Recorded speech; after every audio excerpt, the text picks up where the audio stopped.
This hurts the very soul of my existence, seeing this car like this. As you can see, it has met an unfortunate incident. Hi everyone, welcome back to MEC-TEC. This is a video that I didn't want to make, as you can probably imagine. The old Cavalier has been in the wars, to say the least. Now, to explain what happened to this, I need to go back in time a little bit to the end of October.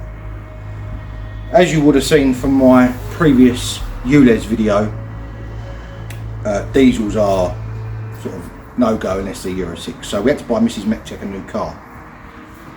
So at the end of October, we got another C-Max, or another Grand C-Max I should say, to replace her current one. And she had that about 2 weeks and someone hit her up the back in it. Unfortunate, so these things happen. So that was in the garage being repaired. Now in the meantime, we had bought her old Grand C-Max up here to Norfolk and left it here with the proviso we was going to sell it, obviously once we'd got the new one back again. But it was taken off the road and left here sort of thing, saw and all the rest of it. So come Christmas time, when Mrs. MEC-TEC's new car still wasn't ready, we only had the Cav to come up to Norfolk in and fit all four of us in with all the Christmas presents and all the bump and everything else that you bring up with you. Hence why we used the Cavalier to come up to Norfolk from Essex. So it's the 27th of December, we're on our way up and just about to get on the A10. We're in an area called Queen Adelaide, some of you may know it. It's a dead straight road, not a thing on it, apart from 3 cars in front of me. The first of the 3 cars, for whatever reason, decided to anchor on and stop at the side of the road, but in the middle of the road, so you couldn't drive past easily. The car behind that managed to swerve around him, by which point it was about 3 or 4 cars coming the other way. Now the car in front of me, a Tesla, a week-old Tesla I might like to add, obviously anchored on because he couldn't swerve around like the other car did, and as you can probably imagine, the Cav wasn't quite up to braking as quick as what a week-old Tesla can. No ABS, no e-brake on the motor, all that sort of thing. So obviously he's ground to a halt, brake lights are flashing away as they do when you brake hard. I've anchored on and obviously it's locked up. I've let off, on off to try and do what an ABS pump would do, obviously not doing it as quick, and that was the result. So yeah, basically in a nutshell is what happened. Now the person who initially stopped at the front of the queue, or front of the 3 cars, then saw what had happened between me and the Tesla and drove off. Didn't even get out of the car, didn't say you were right, nothing. So I was left at the side of the road with a guy with a Tesla who was very understanding, I might like to say. It was a company car that he had luckily, so he was obviously just going to send it in, get it done for insurance, obviously through my insurance. But I am left with the job of obviously sorting out the old Cav, because I didn't want to go for insurance because of the age of it, I didn't want it written off, and obviously parts are a little bit hard to come by nowadays. So that is where we're at the moment. It's been sitting up here in Norfolk for, well, since the 27th of December, so probably about 2 or 3 weeks. And I've been looking around obviously for parts and whatever for it. Found quite a few actually, but I do need to get it stripped down to find out exactly what damage we've got behind the bumper, behind the headlights. I know the front panel is up in the air, and obviously all because of the bonnet's up in the air and everything else. So that is going to be today's video. We're going to get this stripped down and obviously find out exactly what I need to get as far as any more parts are concerned. Now, but just before that, I'm going to put in a clip to show you the bit of road that it happened on, to show that I wasn't being an idiot and it was a genuine sort of mistake as such, as far as hitting this guy. And for the last 10 years we've been driving up this road and there's never been a soul on it virtually, and it's always clear, there's no one ever stopping or anything like that. It's just a dead straight bit of road. So I'll show you that now so you can see exactly where it happened, and then we'll come back to this and start doing a bit of stripping down on this and see what we can find underneath. It hurts my soul, as I said, to see this car in this state. It's a bit sentimental. I know it's a beige Cavalier and people are thinking what's the big deal. Well, it is a family heirloom as such. I've known this car since I was about 9 years old, and my stepdad has owned it since it was a year old. So just gives you some context. It is a bit sort of special, this one. So anyway, I'll put this clip in and I'll come back to you in a minute. Right, sorry about the wind noise. This is how ridiculous this accident was. You can see this bit of road, this is exactly what happened. The car stopped approximately there for no apparent reason, and it was, as you can see, like it is now, completely empty. Now, as you can see on the other side of the road, there is quite a big bank, so I couldn't swerve to avoid it. The front car stopped for no reason, as I said. The one behind him swerved around him luckily, but then there was a group of cars coming along this way, which meant that the one in front of me couldn't swerve around him, and I obviously couldn't swerve around him, and that's obviously where the impact occurred, because obviously a Tesla can stop a lot quicker than what I can in the old Cav. So it just shows you this is the bit of road it happened on, and it was a completely pointless accident, and he stopped for no reason, saw what happened with us, and then pulled away again, which was nice. So there we go, I just thought I'd stop on the way up and show you exactly where it happened. Rightio, as you would have seen from that clip, a dead straight bit of road with nothing on it except for a field on one side and a bank on the other with a river the other side of it. So there was nowhere to go. Anyway, I've told you what has happened. I'm not going to harp on about that anymore. Let's get this thing stripped down and obviously get it hopefully sort of ready to accept some new parts. Now obviously, as you can see from the front, it needs a bonnet, obviously, it needs a grille, needs a pair of headlights, needs a bumper number plate. It definitely needs a rad. I'll show you that in a minute, because I was rescued by my dad and step granddad. They came down and picked up Mrs. MEC-TEC and the girls and took them back here, and I was left with 2 tubes of Araldite and some masking tape, and I managed to bodge up the rad, which I'll show you in a minute, and get it back to here to Dad's house. So I actually managed to drive it like this for a good 45 minutes. Not ideal, I know, but it beats waiting for a recovery for 4 or 5 hours, however long they normally take. So let's get the bonnet open. I'll get you set up on a tripod and we'll start taking bits off of this and see exactly what we need. Right, let's get this grille out. What's left of it.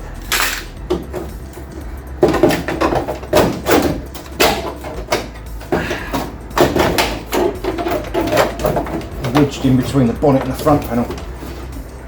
Obviously I've had this bonnet open, but it's not very well, as you can see.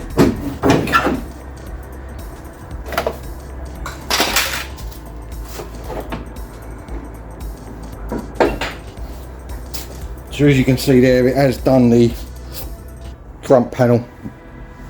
It's broken the 2 spot welds off of that bit there, and obviously crumpled all this bit in the middle here. It's very slightly kinked the lip on the wing, but the outside of the wing is absolutely fine. So I'm hoping that's going to be just a case of bending that back down into shape again. It should be okay. What I'm most curious about is what's underneath this front bumper.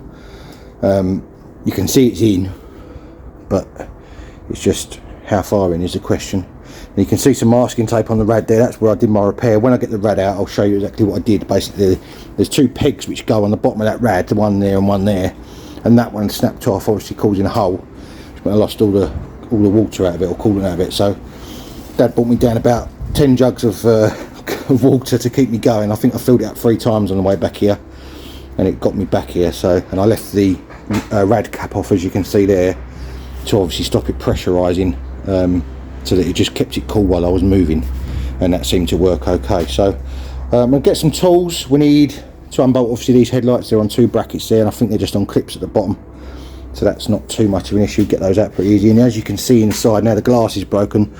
They were starting to go anyway, they're all going brown on the bottom and losing their reflective sort of bit on the bottom there. So it's in a funny kind of way doing it a favour having a new pair of headlights, and we have got a brand new pair of headlights down there in the boxes, as you can see. So yeah, let's get some tools and start stripping down.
Right, there we go. That is basically most of the front stripped down. Now there isn't a great deal to it, as you've probably just seen in the time lapse there. And to be fair to the old Cav, it has stood up to it pretty well, to be fair. I mean, bear in mind, it's a 60-mile-an-hour road. I reckon I was doing about 55, so I had to slow down from 55 to nothing in a pretty short space of time, and obviously didn't quite get there, so I reckon I was probably doing at least 30 when I hit the guy. Luckily enough, it looks like it's ridden over the top of the chassis legs, which means the chassis legs are still straight. Now, as you can see, it's had a bit of welding underneath here before, but there's nothing crinkled up. Same with this side. This side's original. There's nothing crinkled up under there at all. It all has taken it in the centre of this front panel here and in the centre of this cross member. So I'm in two minds what to do about the cross member. It is bent, but I don't know whether to try and see if we can pull it out and get it straight, or whether I to put a new one in it. Now obviously it may be that I have to pull it out as best as possible, get it all sort of back together, so I can then take it back down south and get it in the garage at home. And obviously I've got a few more tools and a welder and everything else, so I can spend a bit of time putting new panels on it. But up here it's a little bit tricky, so it may be that we have to do a temporary repair on it for now, and obviously see what it comes out like. If it comes out okay and everything fits, then obviously we may just leave it, but it may be that we have to, as I say, repair what we've got for the minute, and then effectively re-repair it again when we get it down south, but with new bits. So I'm going to have a little sort of look at this, and maybe have a little sort of tap about with a hammer and a slide hammer and all that sort of thing, and see what sort of shape we can get it into. That might be the next thing. It's not very strong. You can see it moves pretty easily, so this particular bit anyway. So if we can get that back in shape to where the new bonnet will meet it, to get it to shut properly, then that may be the course of action, just to get it back down, as I say, to down south, and then to go from there, and maybe we can think about replacing panels when it's back home. I'm going to have a little mess about with this, and I'll come back to you in a minute. Right, as you can see, I've got a ratchet strap hooked to the back of Mrs. MEC-TEC's old Grand C-Max. Even though we've now got the new one back, we are trying to sort out a clutch on it because it's a bit heavy. Anyway, that's beside the point. And I'm going to attempt to try and pull this front panel out a bit with this ratchet strap. Now I'm either going to use the ratchet itself, or I'm going to use the car and see what it comes out like. Because obviously we don't have to replace panels. I won't. If we do have to, then I will. So I've got it attached in two places, here and here. I'm hoping that this is going to reverse what happened. But look how soft that is. So I'm pulling it effectively from where it got hit. And the ratchet's not ratcheting very well, which is not ideal. One thing I do need to do is see if the handbrake's on.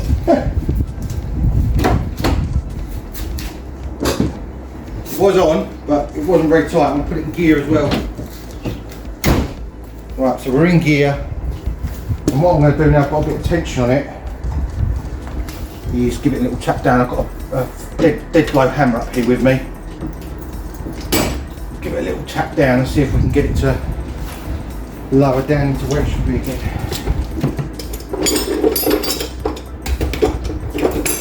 Now, I know this is not going to be pretty, but it is what it is.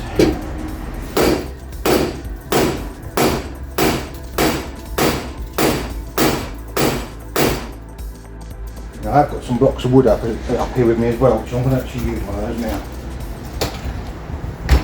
I'm going to get a little bit more forceful, should we say. Little sledge. That went down quite a long way. Right, let's tighten that up again. This could actually work fairly well.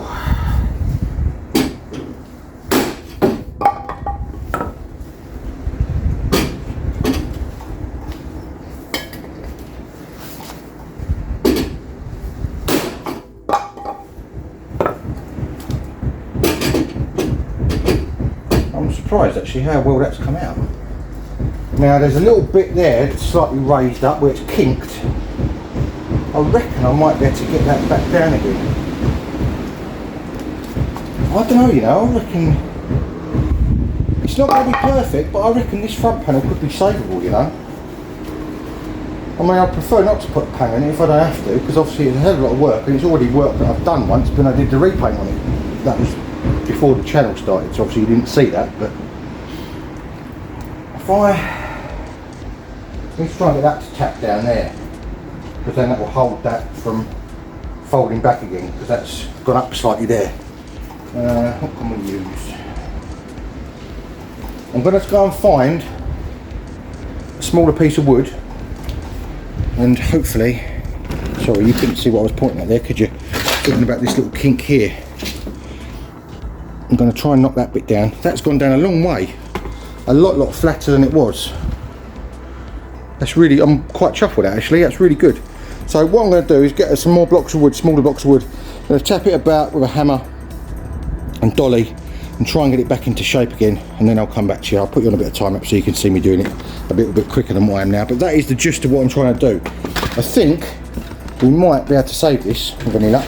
That would be absolutely superb if we can, because at the moment I'm a little bit stretched on the old funds, as most people are in January, especially January, and I'd like to get this back on the road again for obviously minimal cost if I can. So I want to go grab some pieces of wood, go and speak to Dad, see what he's got, and we'll have a little hammer and dolly up and see what we can do.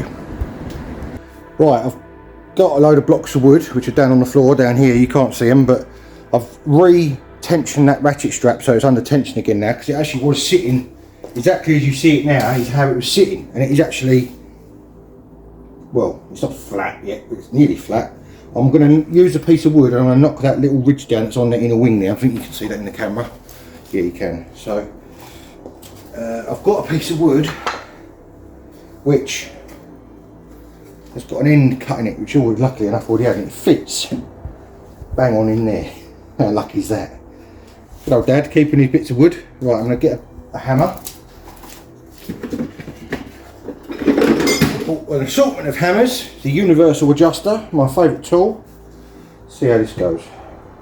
It might be that this bit of wood's too long and it's absorbing too much impact, but oh no, it's moving, it's moving. I'm just pleased it hasn't done anything on the outside of the wing.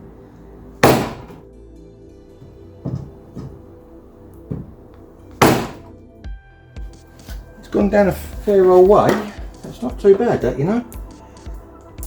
You might want a little bit of paintwork in there because it's just cracked the paint, but I mean that's not too much to worry about really, in the grand scheme of things.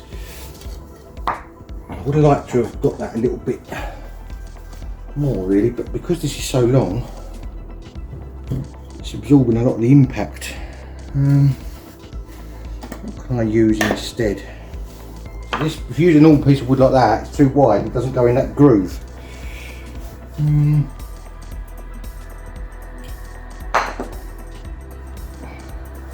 might see, I've got my hammer and dolly set up here, I might see if I can put a dolly in there that's the right shape.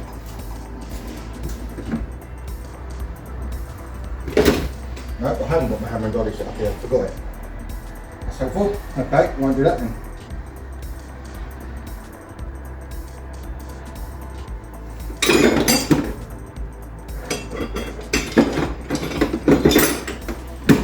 What I'm going to use then is this. I'm using that little high point in there. Ah, that got it. Definitely a lot better.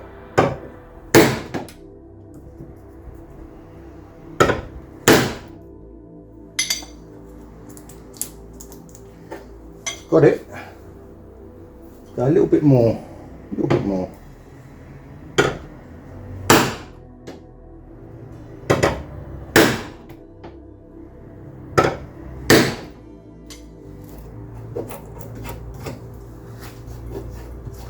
That's not bad, you know. Not bad at all, that.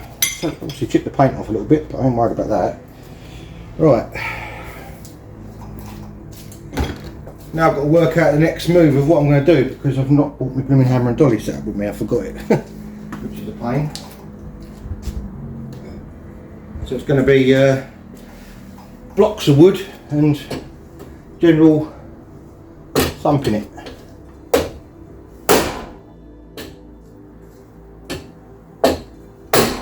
Tell you what, this metal is so soft. I wonder it bent so easy.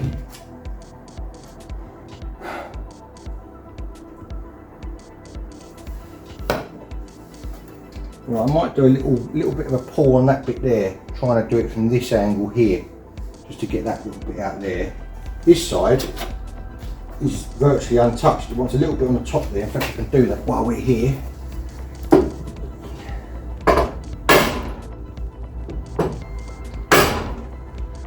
And what the plan is, once I've got this roughly in shape, I'm going to fit a new bonnet, which I've actually already got. It's the wrong colour, but don't worry about that. And then I'll know whether I'm roughly in the right position, if it locks down or not then.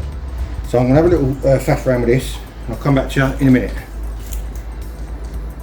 Just remembered I've got my little slide hammer with me, so I'm going to use that, and then that should hopefully not very hard.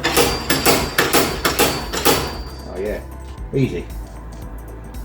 Bit of a kink in it there. It wants to go back there really, and forward here.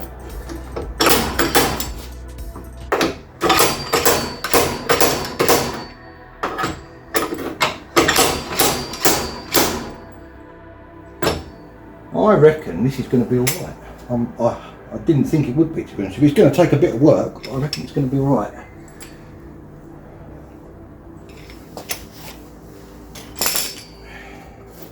I need to straighten that bit up now. Maybe with what would have hammer and dolly would have been ideal, but there we go. Let's see what I can find that I can use instead of a hammer and dolly. Right, due to me being a numpty and forgetting my hammer and dolly set, I can't dress this up how I would like to, because I've not got anything up here tools wise to do it properly. So the next thing I'm going to do, to obviously keep a little bit of progress going, is I'm going to get a long piece of wood in here, and I'm going to tie it to the back of Mrs. MEC-TEC's car, and hopefully we might be able to try and pull this back into shape. That is the plan. And once I've done that, then I may get our new second-hand bonnet that we've got fitted, and then we can see how far out this is to know whether it's in the right place or not, and whether I'm anywhere near it. So that is going to be the plan. I'll stick you on a little bit of time lapse probably for this bit, and come back to it in a minute.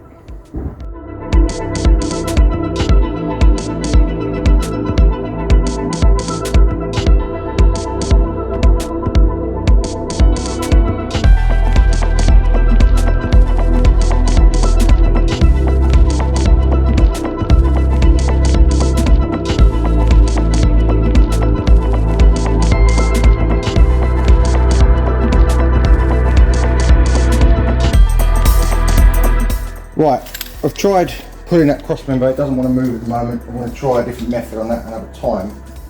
Again, it's not raining outside, so I've got Daddy helping me. I'm just going to undo this bonnet. Let me do that first, and we'll try and get the new bonnet fitted, see if we've got this front panel in the right place or not. It's alright. It's not down there yet, it's got one bolt on it still. Yeah. It shouldn't move, it should just drop down. Right.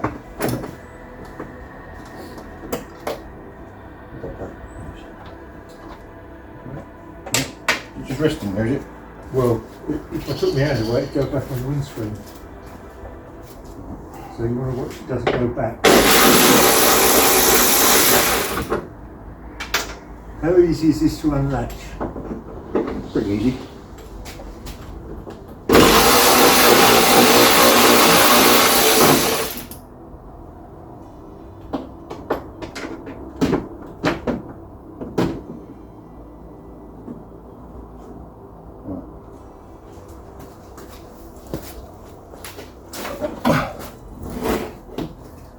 Got it. Got it? Yeah.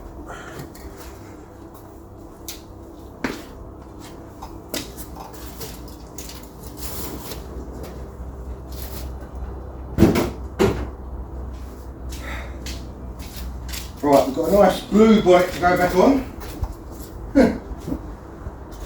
Don't care at the moment, as long as it's got a bonnet.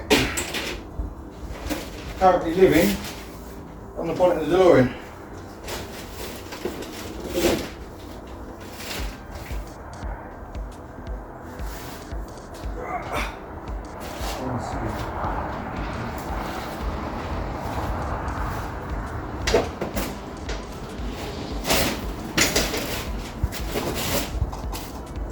Oh, very close to the top.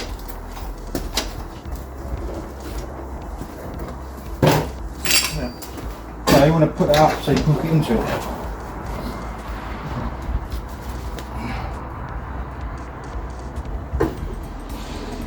So hook that into there. Yeah. So it should just rest on that end, it's in them towels. Yeah. That's it.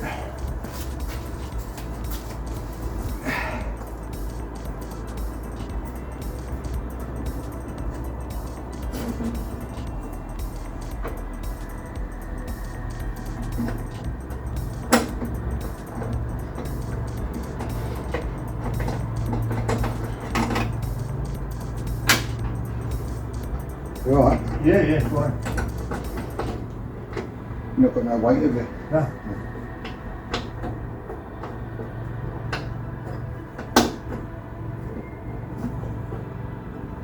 I'm going to line this up with the paint marks on this new bonnet just in the hope it might be the same.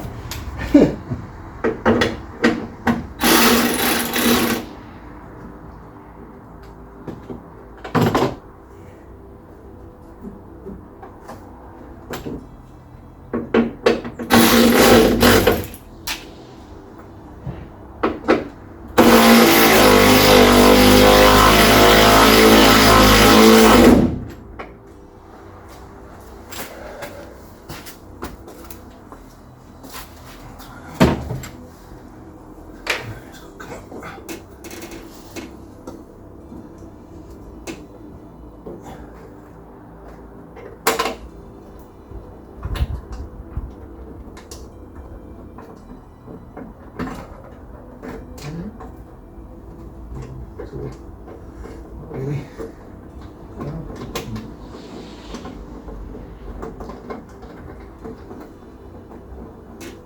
I can chip the scuttle it is. Chip the scuttle slightly. The bonnet's coming back. Oh, is it?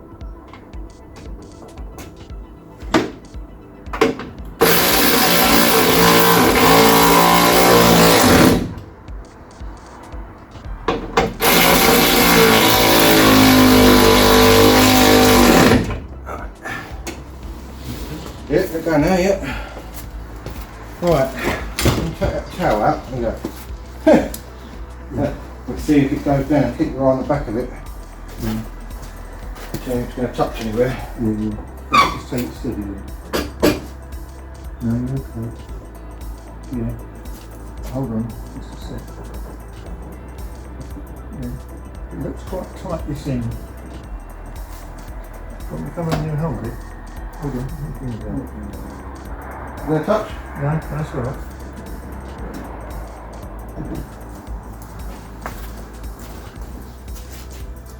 See, that side's not right, is it? This side's nice and flat, that side's up in the air. Yeah.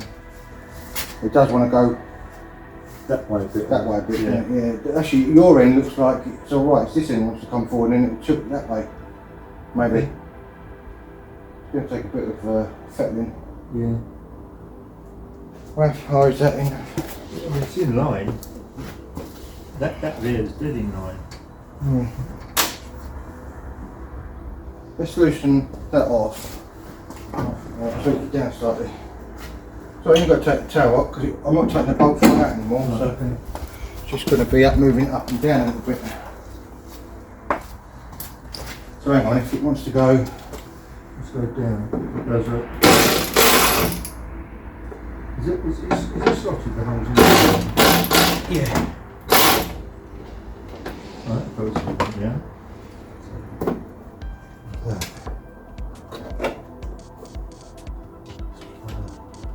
That feel like it went down? Yeah, it did, yeah.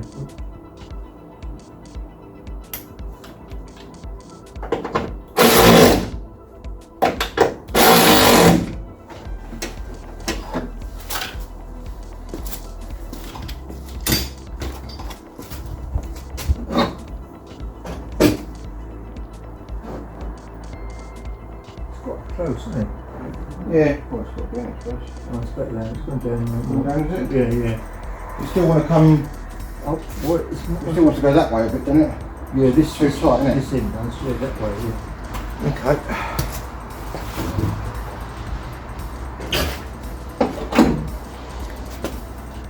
So really, you've got to. You've got to Lift it slightly. push Right it. towards it. Yeah. Right, put that in. There. Get me under there as well. Oh, good. That's it. You got there? Yeah.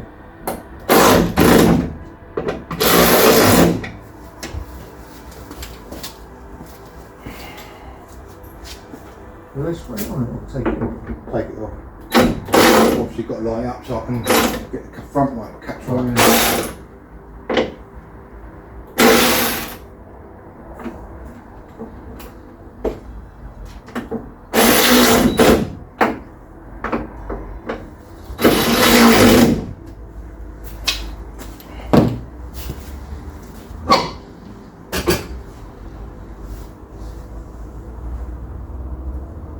Yeah, that's pretty good. Still sitting up high at front, though, isn't it? Up here, it's not going right down.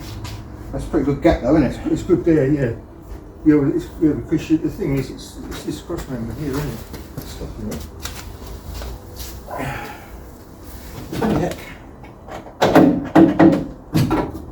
Yeah, see, you said that they don't want to come forward anymore. It does want to come forward a fair bit. Yeah.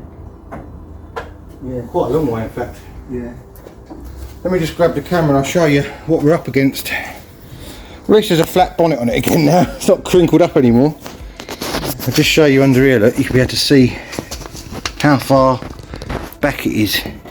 That's obviously the safety catch which isn't going in, but you can see the pin there is a fair way back from that pin in the bonnet. So it does still want to come forward a good, probably inch and a bit.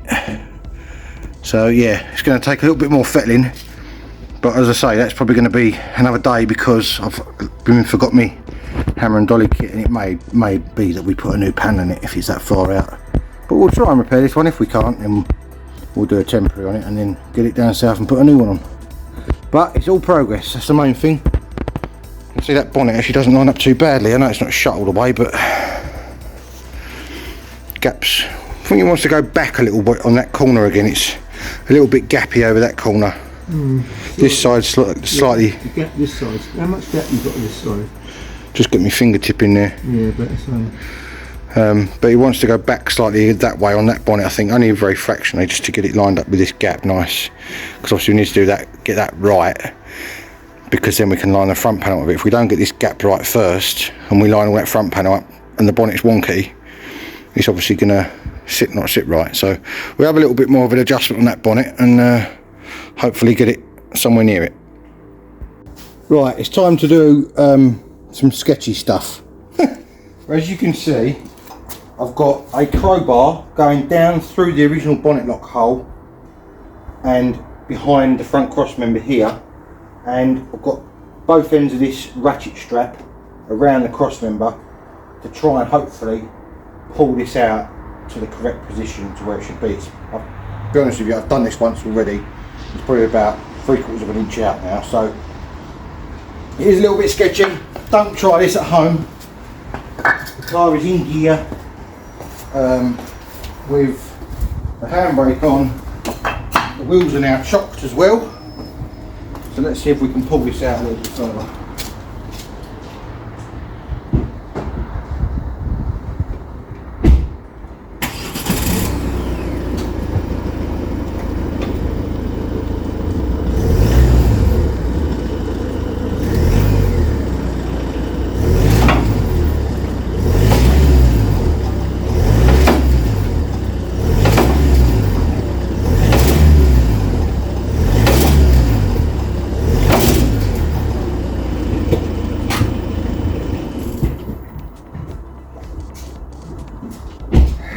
Mrs. MEC-TEC car saves the day yet again.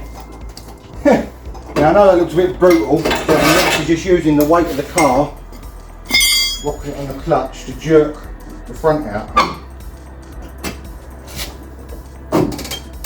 getting pretty close now. If anything, once we pull that way, means I'm going to have to move Mrs. MEC-TEC's car over a bit. But it is getting a bit closer to where it needs to be, which is obviously good. So yeah, I'm just trying to basically reverse the damage of what's happened in the first place, if that makes sense, which is obviously, you know that already, but it's a little bit brutal sometimes doing it this way when I haven't got a proper jig or anything to work on, but it is getting straighter, so that's good. Right, it is the next day. I ended on a high yesterday. As you can see, unfortunately, this little piece which goes in the middle there, the spot welds have pulled out where it's obviously flexed too many times, so it's one of those things. I can weld that back in, no problem. But as you would have seen in the last clip, with Mrs. MEC-TEC's car hooked to the front here, I actually then, after using the car to get that out that little way, I then put the ratchet strap back on the car with it stationary and just used the ratchet strap to put some tension on it. I tapped down in a few places where it was a little bit high, where it obviously crinkled slightly and all that sort of thing, to the stage we're at now. And I'll just show you this now. Shuts down. We've got good height on the wings. Slightly low this side, if anything. Might be able to bump that up slightly with the hinge alignment there. But I'll just show you. Pretty happy with the way this has come out. It's not too bad considering I'm just sort of roughing it out at the moment. It's come out quite well. This wing wants a little bit of adjustment. It's got a slight little kick in the panel there where the wing or the bonnet sits slightly lower than the wing. This side, for whatever reason, is absolutely perfect. So I think that's just obviously going to be a little bit of adjustment, a little bit of fettling maybe with the hinges and moving backwards and forwards and all that sort of thing. But on the whole, I'm pretty chuffed with that. So I think we may have to go down the route of what I said initially, which is get it roadworthy again, as far as all the bits going back on. Obviously this bit down here still isn't right. And then get it back down south. And obviously we can sort of think about getting some new panels for it and paneling it all up properly. Although none of this is seen, it's behind the bumper and behind that trim over there. It still would be nice to get it sorted out properly. But as I say, because we're up here, obviously I've got very limited time up here, and I've also got more limited tools. So yeah, I think that's going to be the order of the day. So pretty pleased with that. At least it's not all crinkled up and it's looking like a car again, so that's always a bonus. Well, kind of looking like a car again. Right then, that is going to be it for this episode on MEC-TEC. There are a few things I need to say before I forget, and that is, first of all, thank you to the owner of the Tesla for being very understanding. If he ever does get to see this for whatever reason, he was very much appreciated. He was very understanding and obviously knew a bit about cars and the fact that they aren't all equal as far as braking power, you know, so that's that. I also need to say a big sorry and a big apology to my stepdad, whose obviously car this is. Now, his initial reaction was when I told him, scrap it. So he's not very emotionally attached to this car like I am, but I said that's not going to happen. So anyway, I just want to apologise. I hate seeing any car damage that we own, but this one, you know. So I apologise to you, and thank you for being very understanding as well. So yeah, with those two things out of the way, I also need to thank my dad for obviously letting me keep it here, because there's yet another car that I filled his garage up with. So there's four. There's four in here now that I've filled the garage up with. So that's not not ideal, but thanks, Dad, for letting us store the car here. So yeah, as I said in the previous clip, I'm pretty happy with how this has come out, considering we're sort of roughing it, if you like, at the moment, and we're just going to get it back on the road where it needs to be, so I can get it back down south. I'm quite chuffed with how that's come out for an initial sort of go at it. Obviously, I've only had sort of a day or so on it, or just under a day on it, so that's not too bad. I'm quite chuffed with that. So anyway, I'm waffling. If you do like what you see, make sure you hit that subscribe button down there, ring the notification bell to tell you every time I upload a video. and hit the thumbs up as well. That really helps me out on the channel. If you do like what you see and you want little sneak peeks during the week of what I'm up to, have a look on Instagram. I've got MEC_TEC1985, and I have got Facebook MEC-TEC for little sneak peeks. And all that's left for me to say is thank you very much for watching. I didn't do this just purely to get more content before anyone says it. It was a genuine thing anyway. And if you want to join me soon for more automotive adventures, I'll see you again next time. Cheers guys.